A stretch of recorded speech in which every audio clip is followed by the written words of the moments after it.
الحمد لله الذي نحمده ونستعينه ونستغفره ونعوذ بالله من شرور أنفسنا وسيئات أعمالنا من يهده الله فلا مضل له ومن يضلل فلا هادي له أشهد أن لا إله إلا الله وأشهد أن محمدا رسول الله وصلى الله عليه وسلم.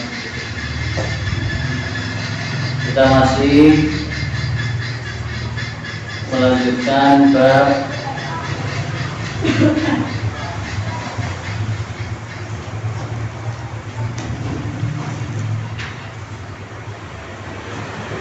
sunnah-sunnah fiqhiyah di dalam sholat sampai kemudian pembahasan berikutnya adalah doa dan zikir sesudah sholat. Jamaah rahimahullah, bahwa Nabi SAW terbiasa melakukan zikir sesudah sholat dengan kalimatul istighfar salasa marrat, kemudian ucapan zikir la ilaha illallah wahdahu la syarika lah lahul mulku wa lahul hamdu wa huwa ala kulli syai'in qadir la haula wa la quwwata illa billah la ilaha illallah wa la na'budu illa billah lahul ni'matu wa lahul fadlu wa lahul thana'ul hasan la ilaha illallah mukhlishina lahud din walau karihal kafirun, dan seterusnya hingga kemudian Zada Muhammad bin Ibrahim fi hadithihi wa qul wallahu a'lam. Di antara zikir yang dibaca oleh Rasulullah SAW di kulli dubur salat, sesudah salam mengakhiri salat, yaitu beliau membaca qul huwallahu ahad, yaitu surah Al-Ikhlas. Wa an Uqbah bin Amir radhiyallahu anhu qala, dari sahabat Uqbah bin Amir, semoga Allah meridainya, qala, dia berkata, amarani Rasulullah sallallahu alaihi wasallam, Rasul menyuruhku, amarani, menyuruhku, an aqra'a bil mu'awwidhati duburatul salatin, untuk membaca al-mu'awwidhat, ya, yaitu 3 surah yang terakhir dari Al-Quran, yaitu Qul huwallahu ahad, Qul a'udzu birabbil falaq, dan Qul a'udzu birabbin nas. Akhrajahu An-Nasa'i, dikeluarkan oleh Imam An-Nasai. Jadi jamaah rahimahumullah, di antara zikir ba'da sholat yang disunahkan, ya, sebelum kemudian berdoa, maka zikir yang diucapkan juga termasuk suratul Ikhlas, suratul Falaq, dan suratul Nas. Termasuk kemarin yang sebelumnya adalah ayat kursi, ya, yang dibaca di kulli duburi sholatin. Wa an Ummi Salamata anna Nabiy sallallahu alaihi wasallam, dari Ummu Salamah, anna Nabiy sallallahu alaihi wasallam, bahwasanya Nabi sallallahu alaihi wasallam kana yaqulu idza shalla subha hina yusalli, beliau mengucapkan bila selesai dari salam di salat subuh, Allahumma inni as'aluka ilman nafi'a wa rizqan thayyiban wa amalan mutaqabbala. Nabi terbiasa berdoa yang tidak ditinggalkan dari doa-doa yang lainnya, yaitu doa Ya Allah, sesungguhnya aku memohon kepadamu ilmu yang bermanfaat. Jadi sejak pagi memang kita disunahkan untuk memohon ilmu yang bermanfaat. Makanya memang dalam riwayat yang lain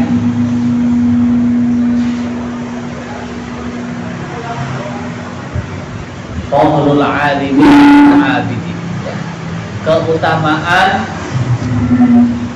alim, orang yang berilmu, alal abid, dibanding ahli ibadah. Seperti yang kita pernah dapatkan dalam riwayat tentang orang yang berbuat dosa besar, ya. Ketika dia meminta petunjuk kepada abid, ya. Jadi peristiwanya orang ini telah melakukan tindakan kemaksiatan. Kemaksiatannya yaitu tindakan kriminal berupa pembunuhan 99 nyawa. Kemudian ketika dia konsultasi ke abid, seorang ahli ibadah, sama ahli ibadah ini dinyatakan, oh raiso, awamu gak iso tobat. Sehingga abid ini menjadi korban yang ke-100. Nah, 100 yang dibunuh. Kemudian orang ini masih mencari, benarkah ya orang yang sudah membunuh ini tidak bisa bertobat. Dicari lagi seorang alim, seorang yang berilmu, ditanya, cara nganglang ya cak, aku bisa tobat gak? Oh bisa kak.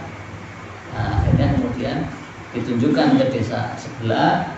Ketika perjalanan belum sampai tujuan, mati dia, meninggal dunia. Nah, ketika meninggal dunia ini akhirnya diukur oleh malaikat. Malaikat adab, malaikat rahmat, ini sama-sama menyaksikan. Ini jadi wong wis kehitung tobat atau durung. Nah, kalau sudah terhitung tobat ya ditampani oleh malaikat rahmat. Kalau dia terhitung belum tobat, wong durung nyampe gini, maka terhitung dia belum bertobat. Akhirnya diukur. Karena meninggal itu pas di tengah-tengah perjalanan. Jarak antara dia berangkat sampai tempat dia meninggal itu sama dengan jarak dia meninggal sampai tujuan. Taruh di tengah-tengah. Walhasil kemudian malaikat yang ketiga datang menyaksikan, ternyata tubuhnya ini jelumuk. Nah, cara Indonesia yang menjelumuk, terjomor, nyosop. Ini bahasa Jawa benar. Bahasa Indonesia jatuh ke depan, gitu kan? Tersungkur. Nah, ya pas. Bahasa Jawa apa enak jelumuk gitu. Nah, karena dia posisi meninggalnya tersungkur, kemudian dinyatakan dia tobatnya diterima oleh Allah Subhanahu wa Ta'ala. Jadi ini contoh betapa abid dibandingkan alim, ya. Itu orang yang berilmu, ini ilmu yang benar, ya, bukan ilmu untuk minteri wong, ya. Jadi derajat orang yang alim, karena Nabi ini subuh-subuh yang diminta adalah ilmu nabi, ilmu yang bermanfaat, ilmu yang semakin mendekatkan seorang hamba kepada Allah Subhanahu wa Ta'ala, bukan ilmu yang kemudian justru membodohi orang. Nah, jamaah rahimakumullah, ringkasnya derajat seseorang ini salah satunya memang karena ilmu. Allah sendiri yang menyatakan di surah Mujadilah, Al-Mujadilah surah ke-57 awal surat 57 ya, surah ke-57 ya, awal juz 28 ya. 29. 29 Al-Mulk. Oh, iya. Ya. Ada 28 ya. Nah, di surah Al-Mujadilah itu surah ke-57 ayat ke-11 Allah sendiri menyatakan yarfa'illahu alladziina aamanu minkum walladziina utul ilma darajat wallahu bima ta'maluna khabir. Allah mengangkat derajat kedudukan beberapa tingkat ya. Orang-orang yang beriman, orang-orang yang diberi ilmu, dan Allah Maha mengetahui, Maha teliti apa-apa yang dikerjakan. Artinya apa? Orang yang beriman, berilmu terus diamalkan ya. Karena di akhir ayat itu memang tidak ada perintah untuk kerja ilmu, enggak, tapi Allah Maha tahu apa-apa yang kamu kerjakan. Nah, sudah berilmu nih enggak dia tinggo ya, al ilmu bila amalin syajari bila amal. Maksudnya begitu. Ilmu tanpa amal seperti seperti pohon tanpa buah. Nah, jadi Nabi di antara doa yang senantiasa dibaca di waktu subuh itu adalah memohon kepada Allah ilmu yang bermanfaat. Ilmu yang bermanfaat. Supaya dengan ilmu itu kita jadi tahu apa tugas seorang hamba, apa kewajiban-kewajiban kita di dunia ini, apa tujuan hidup kita ini.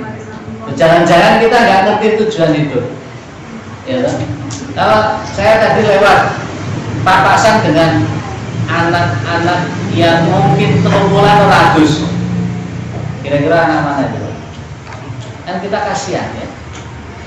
Dia lewat mak selempeng gitu loh, ya, anak-anak yang pakai baju hitam-hitam, rambutnya acak-acakan gitu. Ya saat ini saya belum bisa berbuat apa-apa untuk mereka, mendungo gitu ya. Mudah-mudahan Allah beri hidayah. Anak-anak, jangan-jangan mereka nggak tahu tujuan mereka hidup diciptakan Allah itu untuk apa? Ya karena nggak punya ilmu. Nggak ngerti, nggak pernah dapat sentuhan-sentuhan pendidikan yang benar, sehingga tidak memahami hakikat hidup ini untuk apa.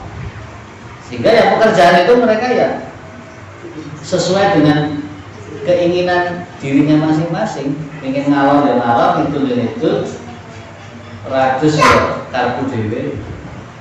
Padahal kalau kita bercermin kepada petunjuk Allah Subhanahu wa taala di surah Al-Qasas surah ke-28 ayat 77 itu jelas. Ya. Nah, ini supaya kita kan berilmu. A'udzubillahi minasyaitonir rajim wabtaghi fima ataqallahu darul akhirah. Wabtaghi dan carilah fima ataqallah pada apa-apa yang Allah datangkan kepadamu.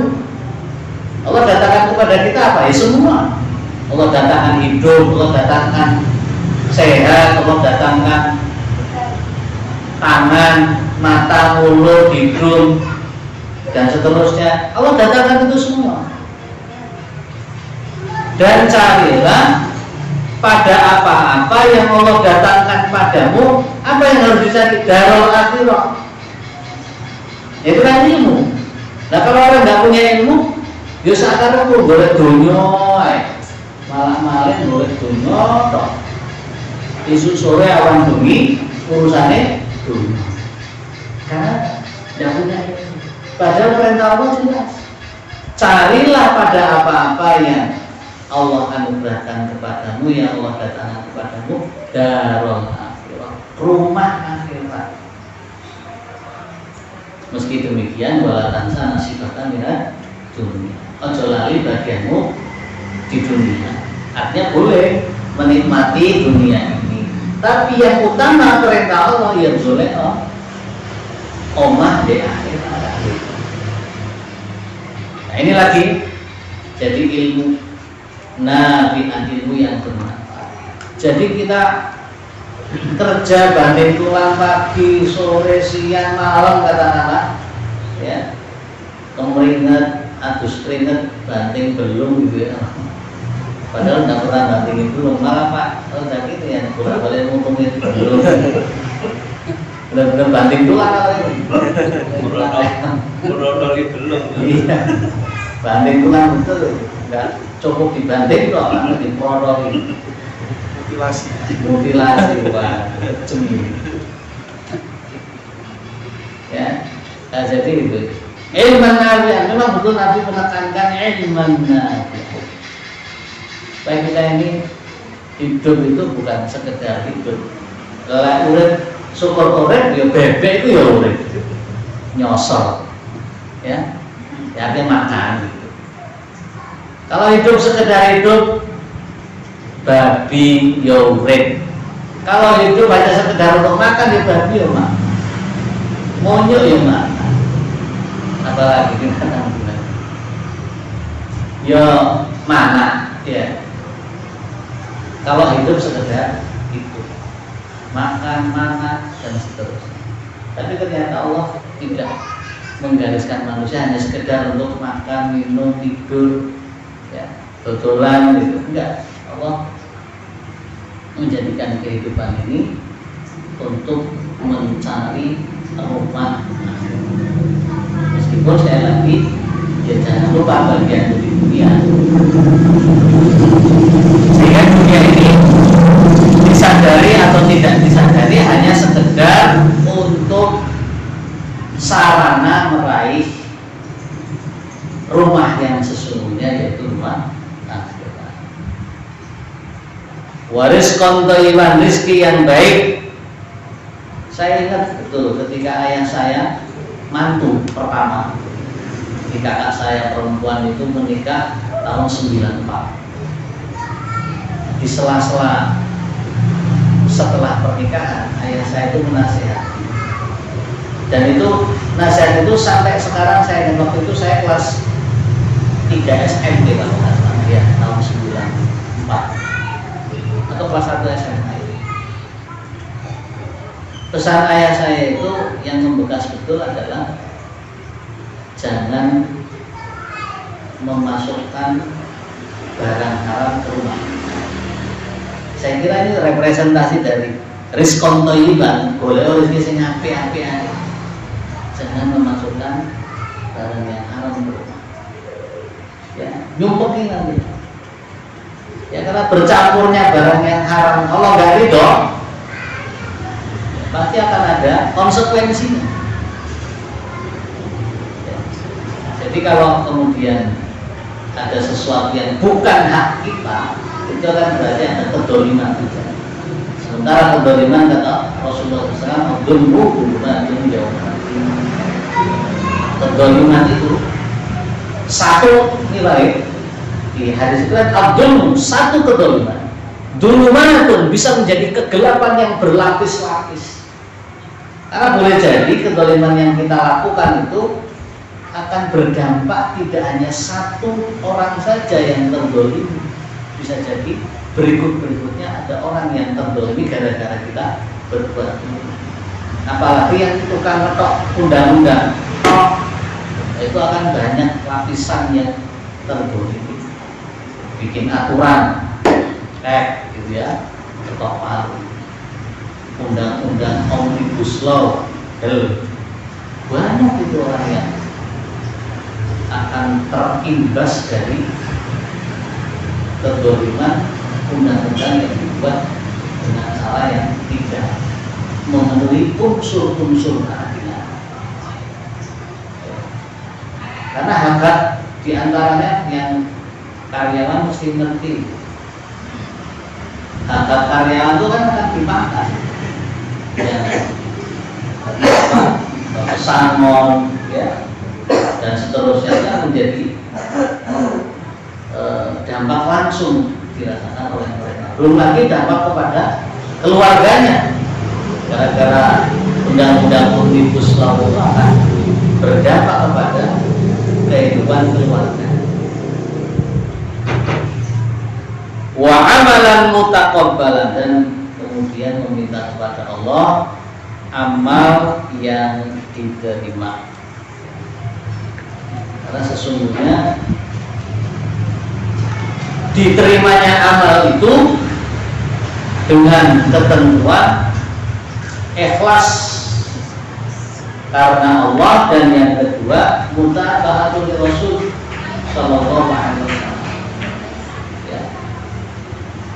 Dalam tafsir Ibnu Katsir, ketika Imam Ibnu Katsir menjelaskan di surah Al-Baqarah ayat 112, Allah berfirman, a'udzubillahi minasyaitonir rajim, man aslama wajhahu lillahi wa huwa muhsinun falahu ajrun 'inda rabbih wa la khaufun 'alaihim wa la hum yahzanun. Siapa-siapa aslama wajhahu lillah, yang berserah wajahnya, artinya apa? Dia berserah diri kepada Allah dalam segenap aspek kehidupannya, amalnya, ucapannya, tindakannya, ya, ibadahnya. Kemudian wa huwa muhsinun, sedang dia berbuat baik. Nah, dua ini, kata-kata aslama wajhahu lillah itu adalah konsekuensi dari seorang yang sudah berikrar asyhadu alla ilaha illallah, mempersembahkan apapun itu hanya kepada Allah. Aslama wajhahu lillah itu konsekuensi dari orang yang sudah bersyahadat la ilaha illallah. Artinya menganggap bahwa yang paling berhak untuk disembah hanyalah Allah, yang paling berhak menerima persembahan pengabdian kita hanyalah Allah. Kemudian wa huwa muhsinun, kata-kata muhsinun ini adalah representasi dari konsekuensi asyhadu anna Muhammadar Rasulullah. Dia berbuat baik, kadar kebaikan itu ketika cocok sama dengan tuntunan Nabi Sallallahu Alaihi Wasallam, tidak menambah, tidak mengurangi.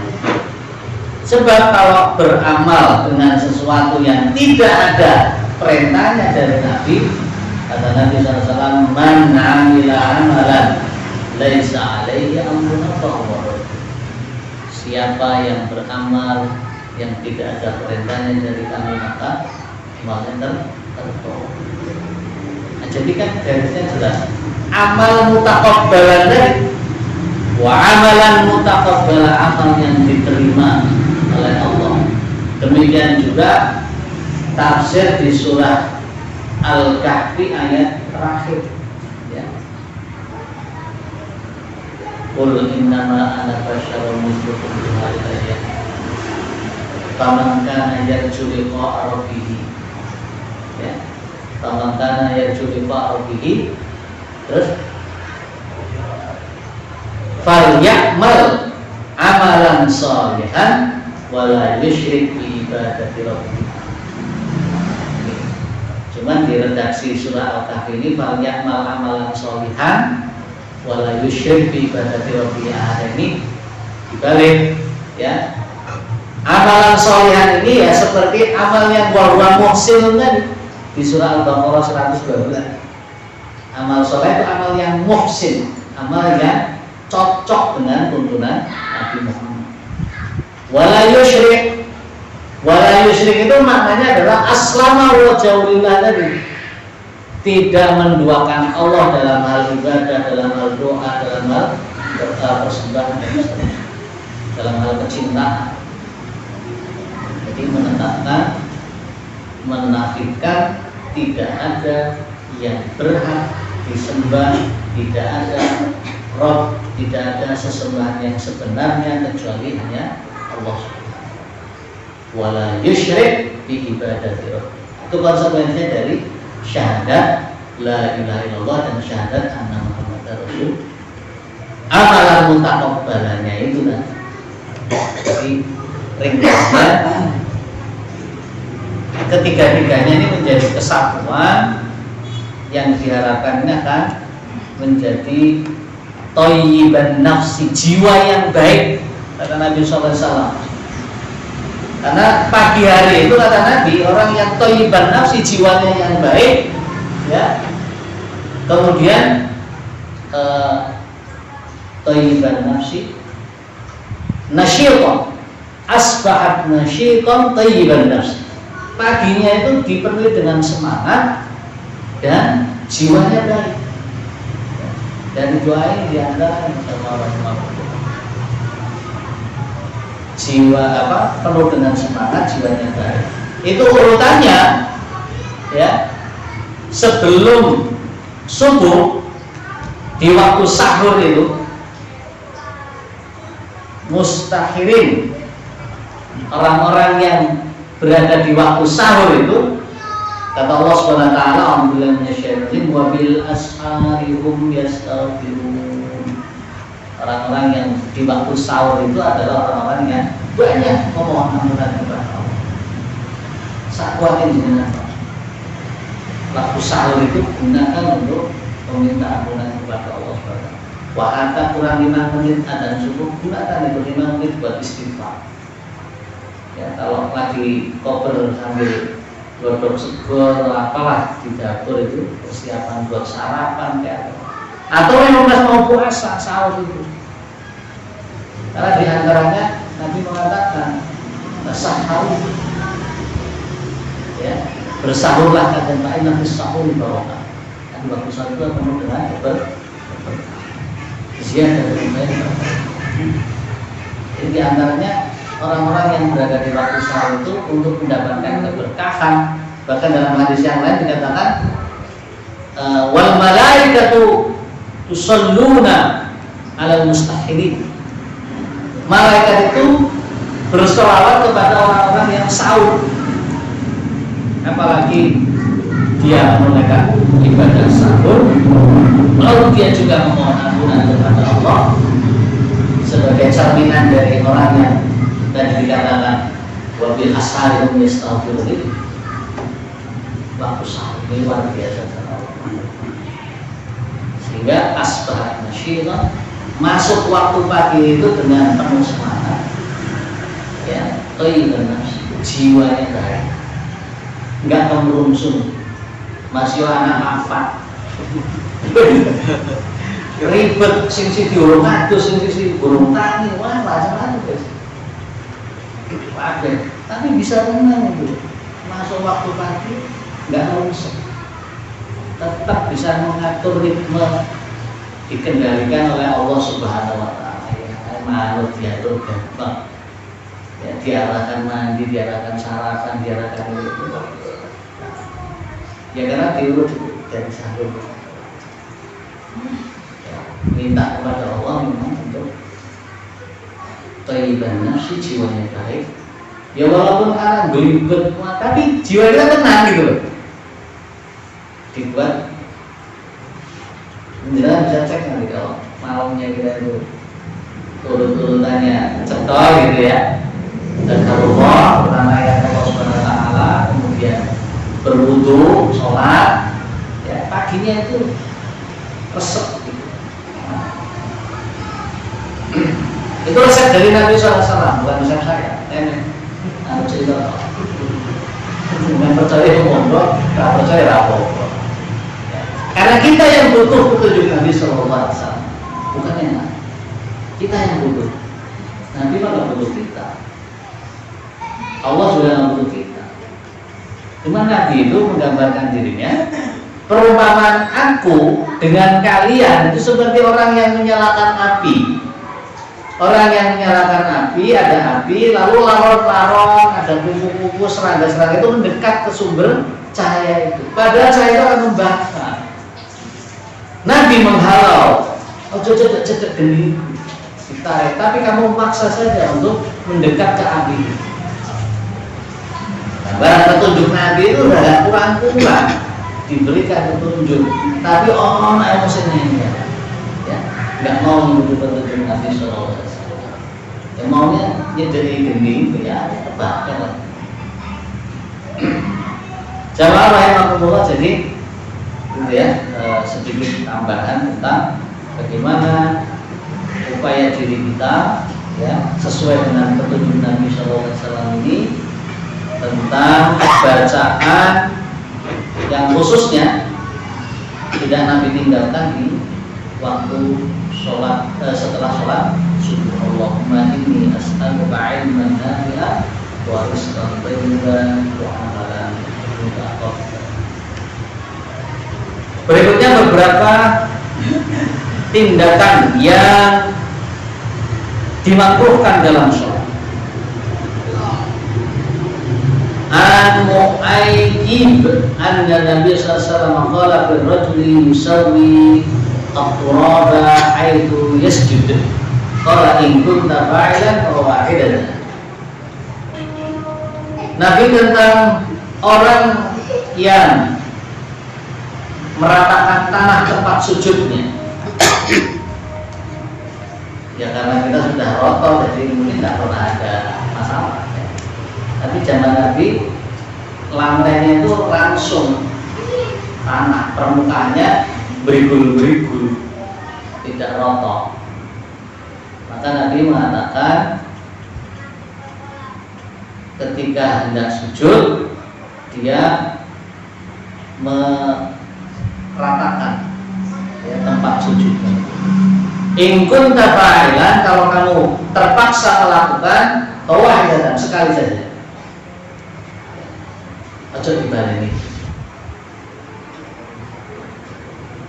Wa an Abi Hurairah radhiyallahu anhu qala, sekarang pertanyaannya kalau ada kotoran di depan kita.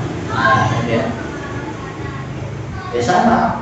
Berarti tidak perlu, kecuali membahayakan, ada tahu dines gitu ya, wale gitu.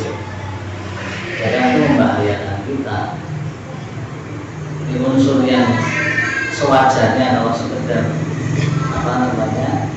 debu atau ada kotoran kecil yang tidak membahayakan, ya tidak perlu disingkirkan ya. Ya. Kalau ada ular, kalau di hadis yang lain itu ada dua yang hitam kalau nggak salah ya. Dua yang hitam itu diperintahkan untuk membunuh anaknya, dan itu membahayakan. Tapi kalau ular lewat gitu saja ya nggak perlu. Kadang-kadang kita nih karena grogi ya, itu respon binatang di dekat kita itu akan seperti kecoa itu. Ya, kalau masuk kamar mandi ketemu kecoa, kita yang grogi, kecoanya malah morol itu, diuber. Tapi kalau kita santai aja nggak merespon berlebihan, dia lewat aja. Baik. Wa an Abi Hurairah radhiyallahu anhu qala anna Rasulullah sallallahu alaihi wasallam qala nuya an yusalli ar-rajulu muhtasiran. Nabi sallallahu alaihi wasallam beliau telah melarang orang yang sholat dengan berkaca pinggang, yang meletakkan dua tangannya di pinggang atau salah satunya ya, muhtasiran. Ini dianggap ya malang kerik gitu ya, tindakan yang tidak ada perlunya. Kemudian menengadahkan pandangan ke atas. Anna Rasulullah sallallahu alaihi wasallam qala la yantahiyanna aqwamun an raf'ihim absarahum 'inda du'a'i fis salati ila as-sama' aw la tukhtafanna absarahum. Hendaklah benar-benar berhenti setiap orang dari mengarahkan penglihatannya ke langit atau ke atas ketika berdoa di dalam sholat.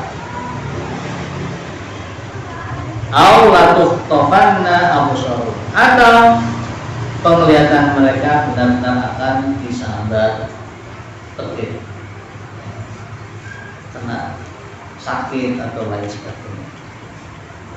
Jadi larangan ini menurut Syekh Abdullah bin Al-Badawi ini larangan yang makruh. Tapi kalau dilihat dari nasnya ini ya larangan ini benar-benar tidak boleh dikerjakan namanya makruh, tetapi memang tidak sampai membatalkan sholat, tidak membatalkan. Tentu kemudian mengurangi, tidak sempurna. Makanya ketika di akhirat nanti, jamaah rahimakumullah, ada orang-orang yang kemudian awwalu ma yuhasabu bil 'abdu yaumil qiyamati as-shalah. Yang pertama kali dihisab adalah amal ketaatan adalah sholat. Nah, ketika sholatnya sempurna maka sempurna seluruh amalnya. Tapi kalau sholatnya tidak sempurna, lihat ibadah-ibadah sunnahnya. Karena ibadah-ibadah sholat sunnahnya itu akan menyempurnakan sholat. Ya karena diantaranya ini, diantaranya ada nilai sholat yang tidak sempurna gara-gara mengerjakan amalan-amalan di dalam sholat yang tidak sampai membatalkan sholat, tapi itu dilarang. Sehingga dilihatlah ibadah sholat sunnahnya untuk menyempurnakan sholat-sholatnya yang kurang sempurna. Sholat-sholat, makanya ibadah sunnah itu menjadi penting bagi kita, yang menjadi penopang dari ibadah wajib. Kalau kita pas-pasan, pas bandrol, sholat wajib toh. Lah kalau syukur-syukur ditambah, dilarang ditambah, nggak sempurna. Makanya kita penting sekali menjaga sholat-sholat sunnah.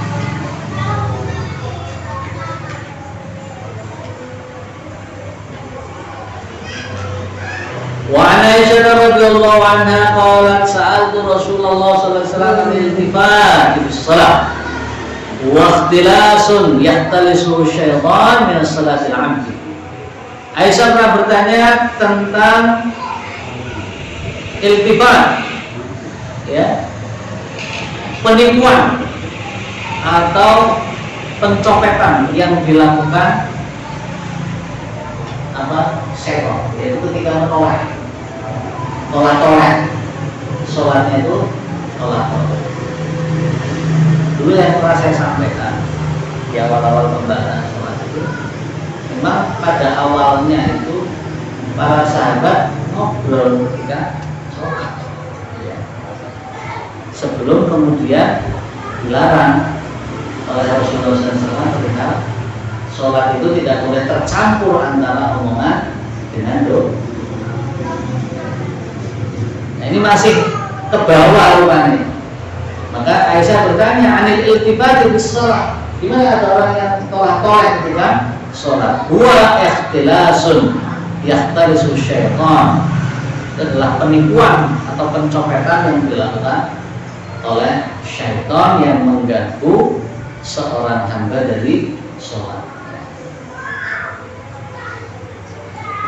Wa Aisyah radhiyallahu anha Nabi sallallahu alaihi wasallam fi khamisatin laha a'lamun faqala syaghalatni a'lam hadhihi idhabu biha ila abi jahmin wa'tuni bi anbijaniyah bi ambijaniyatihi, ya.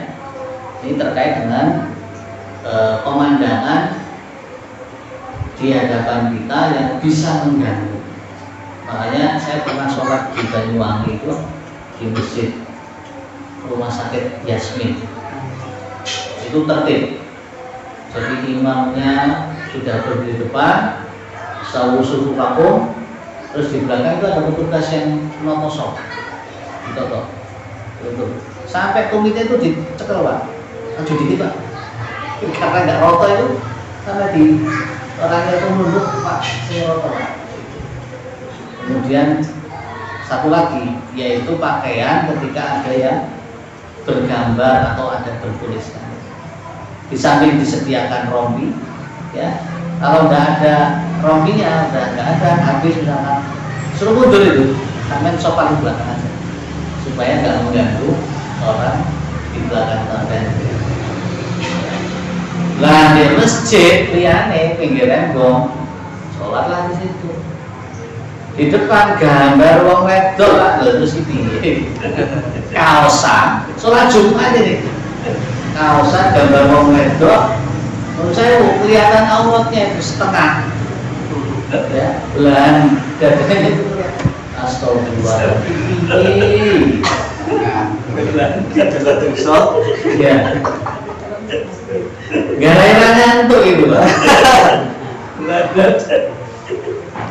Lah ini, Aisyah bertanya ini, syaghalatni a'lamun. Gambar-gambar itu membuatku terganggu. Ya. Jadi kalau Nabi pernah sholat dengan memakai pakaian bergaris-garis, lalu beliau berkata, ya, gambar ini syaghalatni, menggangguku. Idhabu biha, hendaklah kalian bawa pergi pakaian ini kepada Abu Jahm, bila Abi Jahmin waktu ini bi ambijaniyati, dan datanglah untukku jenis pakaian yang lain, ya, pakaian yang tidak mengandung unsur garam. Jadi ini akan mengandung dampak, ya, supaya tidak mengganggu. Mungkin yang pakai nggak terganggu, dia nggak melihat. Lambur ini, ya, kan menjadi bahaya.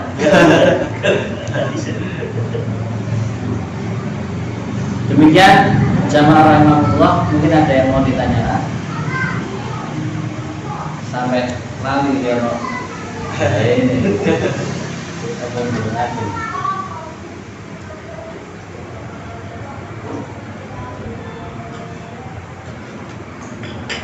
Tapi untuk setelah sholat kemudian berdoa menghadap ke atas nggak apa-apa.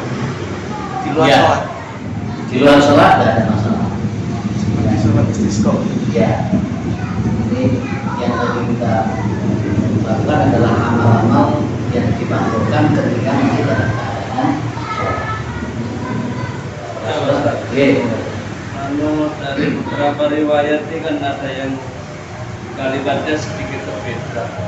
Itu boleh dilakukan semua gimana? Maksudnya yang mana? Ya kan ada yang satunya riwayatnya itu hanya baca tasbih terus. Oh ya. Terus yang terakhir itu ada riwayat Baca surat. surat Al-Ikhlas. Bisa digabung semua gimana? Ya. Jadi kalau dibaca semua ya tentu sempurna ya amalan kita. Cuma memang secara urutan ya para ulama kemudian menyusun gitu ya sebagai dzikir maksurah itu.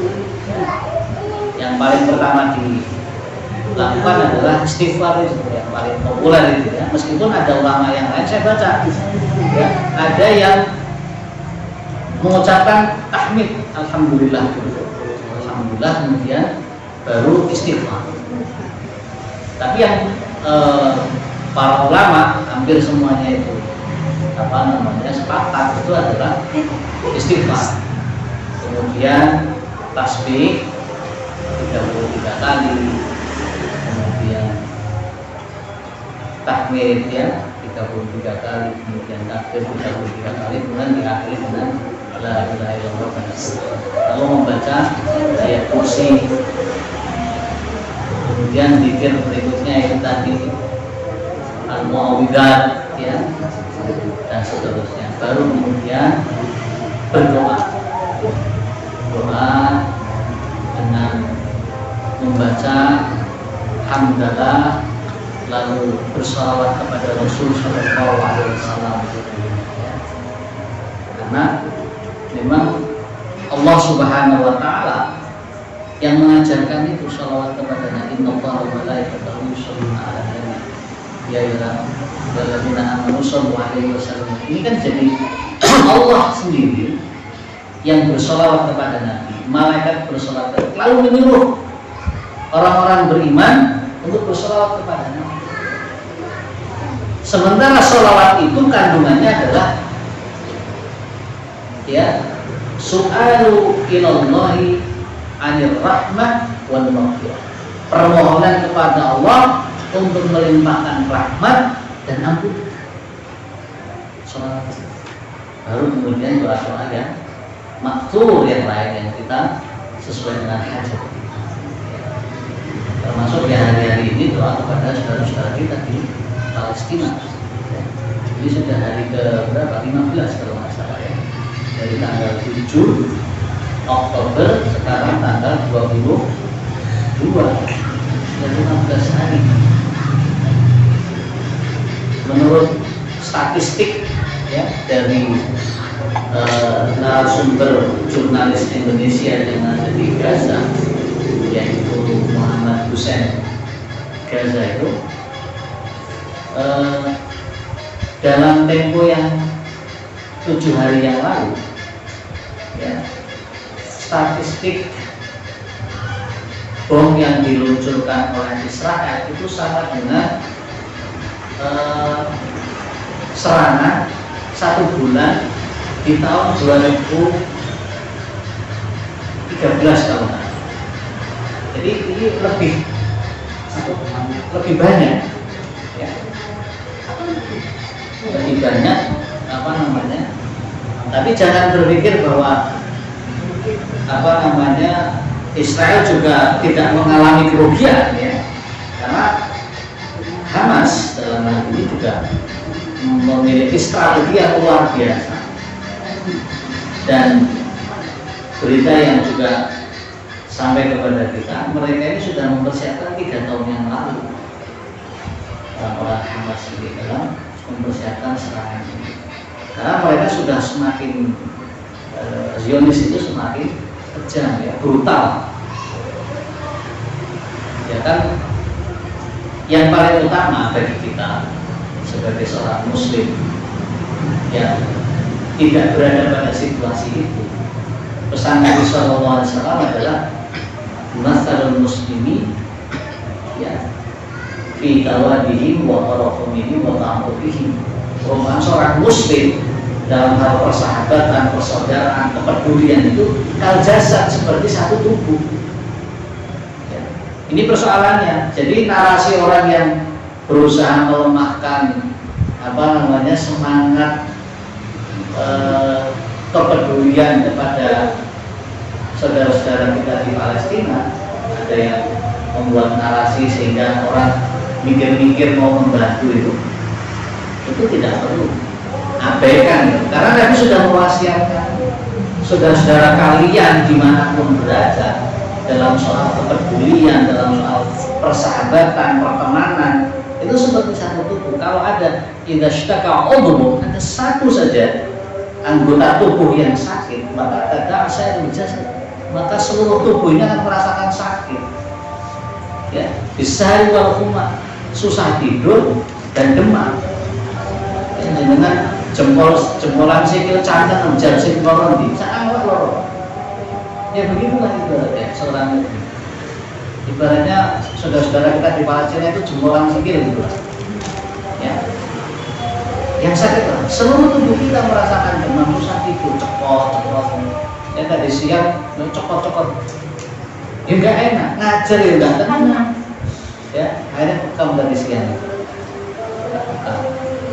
kamu siang istirahat sebentar, asal sudah rada enteng.